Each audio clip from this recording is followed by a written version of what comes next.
Miarabanao tonga soa eto amin'ny chaîne mampahery mizara. Ny anjara fizarana izay hoentiko eto amin'ity sehatra ity dia ho ampitondraiky ny lohateny hoe fantatrao ve. Hiresaka bebe kokoa tsika ao anatin'izany fizarana izay ho ataoko izany ny amin'ny resaka faminaniana sy ny amin'ny resaka andro farany. Ny anton'izay safidy izay dia tsotra.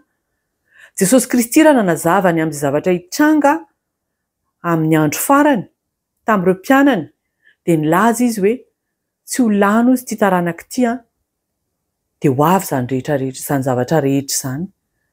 Iza ilay taranaka notenin'i Jesosy Kristy teo? Isika izao ilay taranaka. Inona ny antony ilazako an'izany? Ho fantatrao aoriana kely eo fa maninona no milaza fa isika izao ny taranaka nambaran'i Jesosy Kristy tamin'ny mpianany eo anatin'io Matthieu 4:20.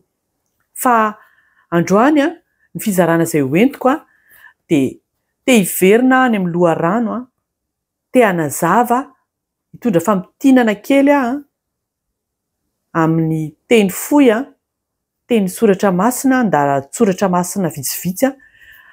Entiko hanazava aminao hoe iza marina moa ny Andriamanitra inon'ny Kristianina, izay Andriamanitra zaraiko aminao eto, ny Andriamanitra inon'ireo izay mpanaradian'i Jesosy Kristy. Ao amin'ny Romanina 12:5-telopolo dia misy an'izao teny izao hoe fa izy no niavian'izao zavatra rehetra izao ary izy no miazona azy sady izy koa no antony, izy anie no membonahitra mandrakizay. Amen. Jesosy Kristy no ambara eto amin'ilay hoe izy. Jesosy Kristy no niavian'ny zavatra rehetra. Jesosy Kristy no miazona ny zavatra rehetra ary Jesosy Kristy no antony ny zavatra rehetra. Fantatsika tsara fa Jesosy Kristy dia nolazain'Andriamanitra tamin'ny mpaminany fa mpamonjy ihany koa ny antsoina azy. Ao amin'ny Isaia 5:220, Andriamanitra dia nilaza izao teny izao: alaharo ka aseho mazava, eny aoka hiara-misaina izy, iza no efa nanambara izany hatr'izay, iza no efa nilaza izany hatramin'ny fahiny. Tsy izaho Jehovah va? Tsy misy Andriamanitra afa-tsy izaho, dia Andriamanitra marina sady mpamonjy, eny tsy misy afa-tsy izaho. Andriamanitra ray eto no miteny amin'ny Isaia hoe tsy misy afa-tsy izy no Andriamanitra marina sady mpamonjy. Jesosy Kristy ho iaho teo dia nambaran'Andriamanitra tamin'ny mpaminany fa antsoina hoe mpamonjy. Izay dia efa anisan'ny fototra anankiray sy pirofo anankiray manambara fa Andriamanitra Jesosy Kristy ary Andriamanitra ray mpahary sy Jesosy Kristy dia iray ihany. Tsy takatry ny saintsika izany fa izany nambaran'Andriamanitra dia inotsika, raisitsika amin'ny finoana izany teny izany.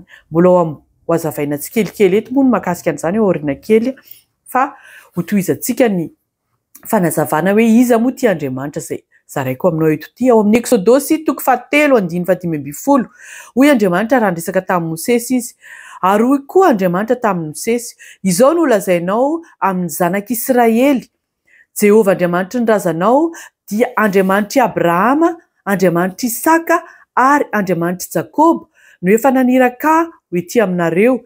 Izany no anarako mandrakizay ary izany no atsiarovana hatramin'ny taranaka faramandimby. Andriamanitra eto dia milaza hoe izy ilay Andriamanitra miseho Mosesy dia tsy iza akory fa ny Andriamanitry Abrahama, ny Andriamanitry Isaka ary ny Andriamanitry Jakoba. Mazava ho azy izany fa ny Andriamanitra mpahary, ny Andriamanitra, ilay Andriamanitra ray izay inon'ny Israely dia io ny Andriamanitra inon'ny Kristianina. Saingy izao ny Kristianina manana tombony kely kokoa miohatra amin'ny Israely aloha hatreto, satria ny Kristianina efa nanaiky an'i Jesosy Kristy ho tompo. Ho avy ny fotoana izay anaiky an'i Israely an'i Jesosy Kristy ho tompo fa ny Kristianina izany somary lasa loha kely, izay no tiako tenena amin'ilay hoe manana tombony fa tsy hoe manana tombony amin'ny famonjena sy ny tombotsoa amin'ny famonjena akory mitovy daholo eo anatrehan'Andriamanitra rehefa nandray ny famonjena. Dia io Andriamanitra ray io dia io ilay Andriamanitra mpahary io. Izy ny nahary ny zavatra rehetra, izy ny niaviany zavatra rehetra, hoy izy ilay tao amin'ny Romanina izay nivakiantsika teo. Io Andriamanitra io nahary ny anjely. Ny anjely dia zavaboarin'Andriamanitra, Lucifera zavaboarin'Andriamanitra. Lucifera tsy Andriamanitra fa zavaboarin'Andriamanitra. Fa ny fahotana voaloha hitan'Andriamanitra teo amin'ny zavaboary dia tao amin'ny Losifera nahitana azy dia niavonavina zany, satria Losifera dia nitsiriritra ny toeran'Andriamanitra, te haka ny toeran'Andriamanitra izy, ary rehefa hitan'Andriamanitra izany fahotana tao anatin'izany dia nazeran'Andriamanitra izy hoe ety ambonin'ny tany fa tsy navelan'Andriamanitra hitoetra tany an-danitra tany amin'ny toerana izay nanompoany an'Andriamanitra intsony. Losifera dia nomen'Andriamanitra asa fanompoana masina sady tsara indrindra, tena toerana tsara nisy an'i Losifera tany an-danitra, fa noho fahotana hitan'Andriamanitra io dia nazeran'Andriamanitra tetỳ tany Losifera ary lasa Satana ny anarany. Nanomboka teo dia lasa fahavalon'Andriamanitra izy ary dia izay fahavalon'Andriamanitra izay moa dia izay rehetra ataon'Andriamanitra dia Losifera kosa dia miezaka manimba, manakorotana, mandoto an'izany. Jesosy Kristy dia niteny hoe Satana hozy izy tsy avy raha tsy handroba, handringana ary hamono.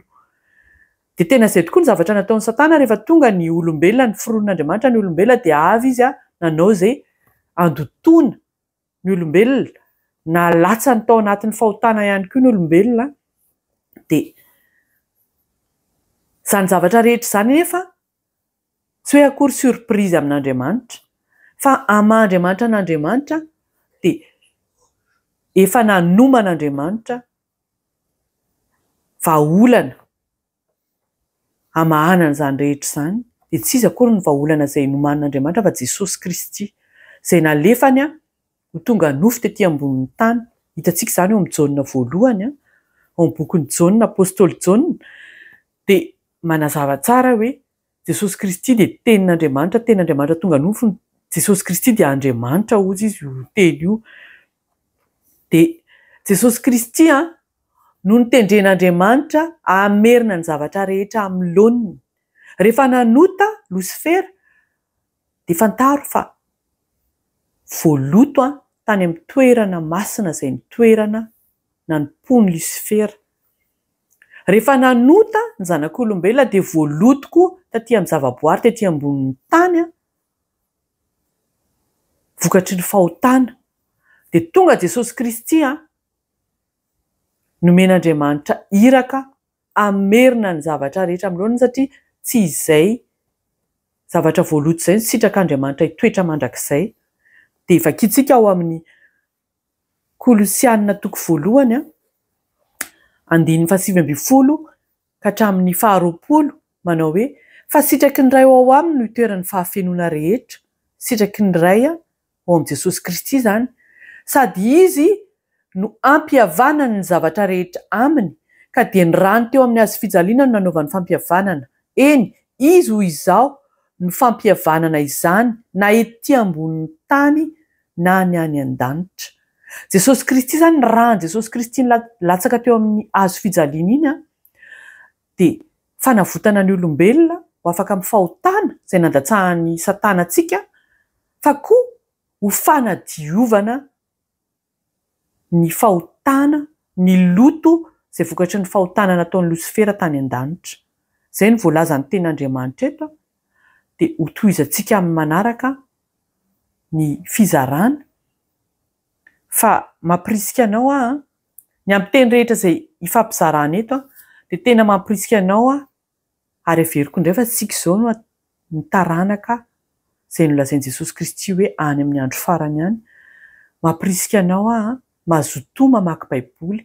Rehefa misy fizarana atao toy izao dia manaova tahaka an'ireo kristiana tamin'izany fotoana izany, tamin'ny andron'ny apôstôly, izay zavatra rehetra ambara aminy dia jereny hoe izany tokoa ve, tsy izay ambarantsika, satria amin'izao fotoana izao tena betsaka ny fampianarana diso sy ny mpamina ny sandoka miparitaka. Tena hamariny mazotoa mamaky baiboly ny amin'izay zavatra renao, angatao ny fanahy masina hitarika anao fa izany ny sitrapon'Andriamanitra. Dia maniry anao hanaraka ny fizarana indray amin'ny manaraka, dia manona ny fiadanan'i Jesosy Kristy ho aminao sy ny ankohonanao mandra-piaona ary.